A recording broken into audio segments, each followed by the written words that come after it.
men are sending other men to war, men are fighting these battles that don't need to be fought in today's times. तो empathy, मैं आपसे empathy की बात करना चाहता हूँ क्योंकि आपने पहले भी बात की है. How do we get men to have empathy for themselves सबसे पहले, and then for other people around? दरअसल जो ये सेक्स और जेंडर की डिबेट पहली बार शुरू हुई तो 1940s में एक बहुत बड़े थिंकर थे, सिमोन द बोउ, आपने नाम सुना होगा. द सेकंड सेक्स उनकी बहुत फेमस बुक है. उस किताब के इंट्रोडक्शन में एक लाइन आती है कि woman is not born, she is made so. The concept of woman is not biological, it is cultural. इसका सही जवाब ये है कि even the man is not born, he is made so. तो मैन और वुमेन के जो कंसेप्ट हैं सोशल हैं, सोसाइटी बनाती है. पेट्रियार्की के बहुत फायदे पुरुषों को हैं, ठीक बात है. पेट्रियार्की के नुकसान भी कम नहीं है, पुरुषों को भी, उनको भी नुकसान है. टॉक्सिक मैस्कुलिनिटी अगर आप सर्च करेंगे नेट पे तो आप पाएंगे कि टॉक्सिक उसको कहने की वजह ये है, that is not bad only for the women, that is also bad for the main. तो टॉक्सिक का मतलब ये है कि वो खुद को भी हार्म कर रहे हैं. लोग कैसे हार्म करते हैं? क्योंकि जिसको ये क्रेज है कि मैं बहुत मैस्कुलिन हूं, जैसे एनिमल फिल्म का जो कैरेक्टर है, उसको अपने अल्फा मेल होने पे बड़ा गुरूर है. अल्फा मेल अच्छा, अल्फा मेल वाला कंसेप्ट ह्यूमन सोसाइटी पे अप्लाई नहीं होता है, ये एनिमल्स पे, वुल्फ्स पे अप्लाई होता है बेसिकली. तो जो जूओलॉजिस्ट हैं वो इन कंसेप्ट को यूज करते हैं जंगली जानवरों के लिए.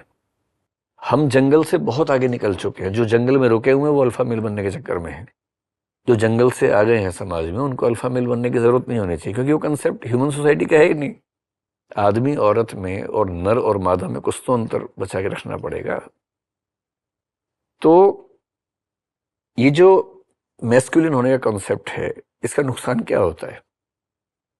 जैसे मैं तो एक अच्छे परिवार में था तो मुझे बहुत सिखाया नहीं गया, लेकिन मान लीजिए अगर मैं ऐसा होता, मुझे क्या सिखाया जाता? रोना बिल्कुल नहीं है. हम उस माहौल में रहे कि रोना बुरी बात मानी जाती थी, तो रोना हमने छोड़ दिया था बहुत पहले. मैं शायद पिछले बहुत सालों से नहीं रोया. केवल एक दिन जब मेरी माँ की मृत्यु हुई तब मैं करीब 1 महीना बोल नहीं पाया. मतलब मैं जैसे बोलता था मुझे रोना आता था, तो मैं फिर बोल ही नहीं पा रहा था. करीब 1 महीना मुझे लगा, which was very shocking for me.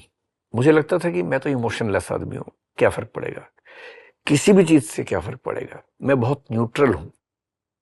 मैं बड़े से बड़े सुख और दुख को बहुत इजीली मतलब पचा लेता हूं, तो मुझे बहुत फर्क पड़ता नहीं है.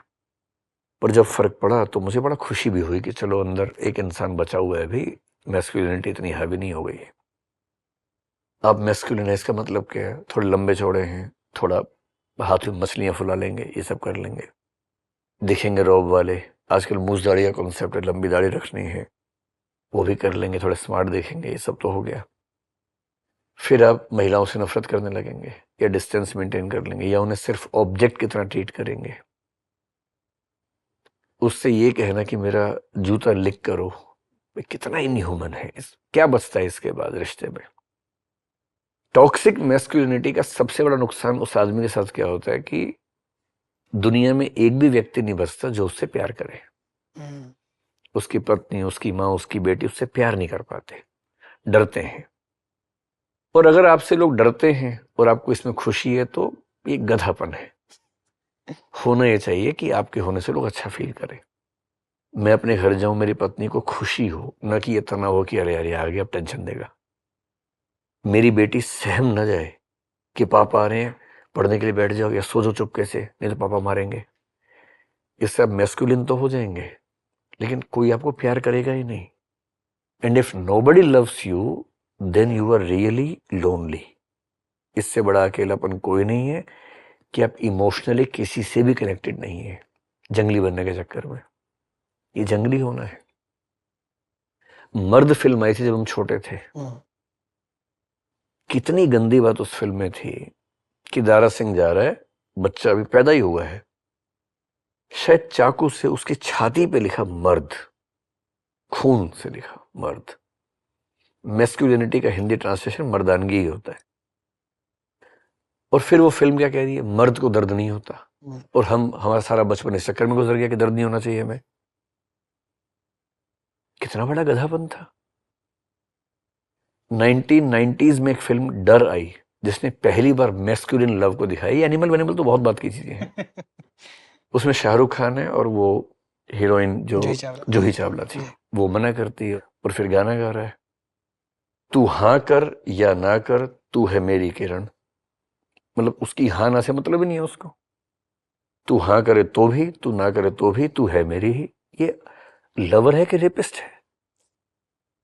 ये कैसी सेंस है? ये होती है क्रूड मस्कुलिनिटी।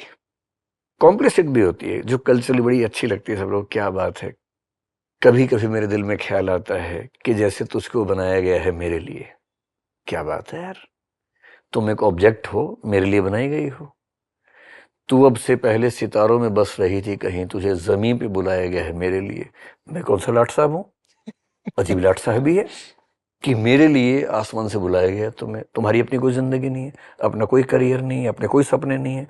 तुम्हें केवल ये करना है कि मेरी जिंदगी में सेंस ऑफ कॉम्प्लीशन आ जाए, तुम सिर्फ उसके लिए पैदा हुई हो। ये जो ओवर एक्सपेक्टेशंस हैं, ऐसा नहीं कि महिलाएं नहीं करती हैं, महिलाएं भी ऐसी बातें करती हैं, पुरुष भी कई बार ऑब्जेक्टिफाई होते हैं, और ऑब्जेक्टिफिकेशन ऑफ मेन भी उतनी ही बुरी बात है जितना ऑब्जेक्टिफिकेशन ऑफ विमेन है। दोनों तरफ बुरा है, पर मेजॉरिटी में आपको ये मेल वॉइसेस में दिखेगा, फीमेल वॉइसेस में कम दिखेगा। इसका मतलब ये बिल्कुल नहीं है कि फीमेल्स एकदम ठीक है हमेशा। टॉक्सिक मदरहुड भी होती है, टॉक्सिक वाइफ्स भी होती हैं। ये टॉक्सिसिटी उन्हीं का नुकसान नहीं करती, अपना भी करती है, क्योंकि ultimately there is no one who loves you, who cares for you.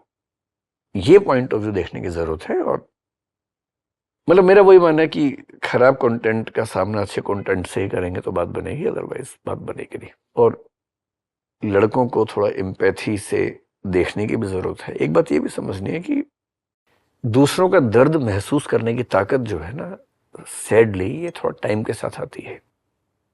इससे थोड़ा प्रीमेच्योर हम कर सकते हैं सही ट्रेनिंग से। स्कूल में, घरों में थोड़ी परवरिश थोड़ी बेहतर हो तो ट्रेनिंग मिलती है।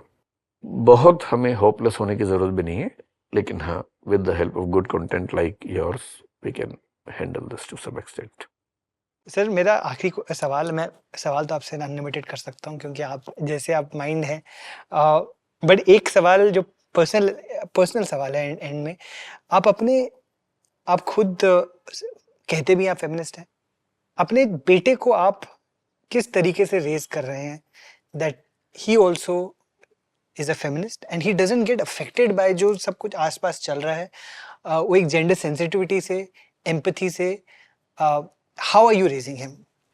फेमिनिस्ट होने के दो मतलब होते हैं। एक ये है जिसमें only females are supposed to be feminist, एक ब्रॉडर पर्सपेक्टिव में anyone who cares about the gender equality. बिल्कुल। So in that broad sense I think I am a feminist and everyone should be. मेरे बेटे की परवरिश में बहुत clear तो मेरा कंट्रीब्यूशन इस तरह का ज़्यादा नहीं रहा, सिवाय इसके कि जब जब बात होती है मैं थोड़ा समझाता ज़रूर हूँ। इतना ज़रूर समझाता हूँ कि अब जैसे वो जिस उम्र में है और बाहर रहता है, घर से दूर रहता है, उसकी परवरिश में कुछ दिक्कतें थी, कुछ ऐसी सिचुएशंस थी कि हमें उसको देश से बाहर भेजना पड़ा 11वीं क्लास में पढ़ने के लिए। अभी तक मैंने फील नहीं किया कि उसके अंदर मैस्कुलिनिटी वाली वो अंडरस्टैंडिंग है, पर हम लोग जब भी मिलते हैं इतना तो समझाते हैं कि मतलब मैं एक ही बात कहता हूँ, जो ट्रीटमेंट तुम नहीं चाहते कि तुम्हारी माँ या बहन के साथ हो, वो अपनी वाइफ या गर्लफ्रेंड के साथ मत करना, क्योंकि जो तुम करोगे लगभग वही वापस लौट के आएगा। जी। मेरा ख्याल है कि वो ठीक रास्ते पे चलेगा। हालांकि हर बच्चे की नियति अलग होती है, किसी माया बाप को अधिकार नहीं है कि वो दावा कर सके, but I believe he will not be A misogynist. I believe that. I really hope so. आप जैसे आपने कहा है, I hope that he stays a good and productive member of society. Thank you sir, इतनी deep, इतनी effective और इतनी thoughtful conversation के लिए। ये I think one of our most, मुझे लगा ही था, होप ही थी कि सब इंटेंस तो होगा ही कॉन्वर्सेशन, बट ऑल्सो एक बहुत ही रैशनल, बहुत थॉटफुल, मीनिंगफुल कॉन्वर्सेशन रहेगी, which you have very much lived up to as I always expected. मैं आपसे एक और बारी थैंक यू बोलूंगा, बट हमारे अभी क्विक सेगमेंट्स हैं कुछ थोड़े। जी sir, fun segments, will end on a little bit of a fun note. हमने एक नया सेगमेंट शुरू किया, women want to know, जहां पर women have asked a question. Okay. Hello Vikas sir, कैसे हैं आप? अच्छा, so my question is, what are some stereotypes around masculinity in my field, films, and your field, education, that you would like to work towards breaking? And how can we as women sort of be more supportive of our fellow men in this context? देखिए, मैं दोनों बातों को sum up करके बताऊं, मुझे कैसे आदमी पसंद है। जी मुझे वो आदमी पसंद हैं जो लिबरल हों, थोड़े सॉफ्ट हों, स्पेस देते हों, इस बात का घमंड बिल्कुल ना रखें कि हम आदमी हैं, जिनकी प्रेजेंस में बाकी लोग कंफर्टेबल रह सके, दहशत में ना रहे, क्रिएटिव हों, एक्सप्रेसिव भी हो, थोड़ा म्यूजिक, थोड़ा हॉबी, कुछ ना कुछ परस्यू करते हों, फिजिकली भी अपना भी ध्यान रखें, आसपास भी लोगों का ध्यान रख सके, सेंसिटिव हों सबके लिए, जेंडर के लिए भी, एनिमल्स के लिए भी, किसी के लिए भी सेंसिटिव हों। इन सारी चीजों को मिला के जो एक वर्ड मैंने शुरू में लिखा था वो सबलाइम होता है। बिल्कुल सब्लिमिटी का मतलब है कि मैच्योर होना और एम्पैथी के साथ हर किसी को उसके अधिकार देने की कोशिश करना। Thanks for watching. If you enjoyed the video, don't forget to like, subscribe and share.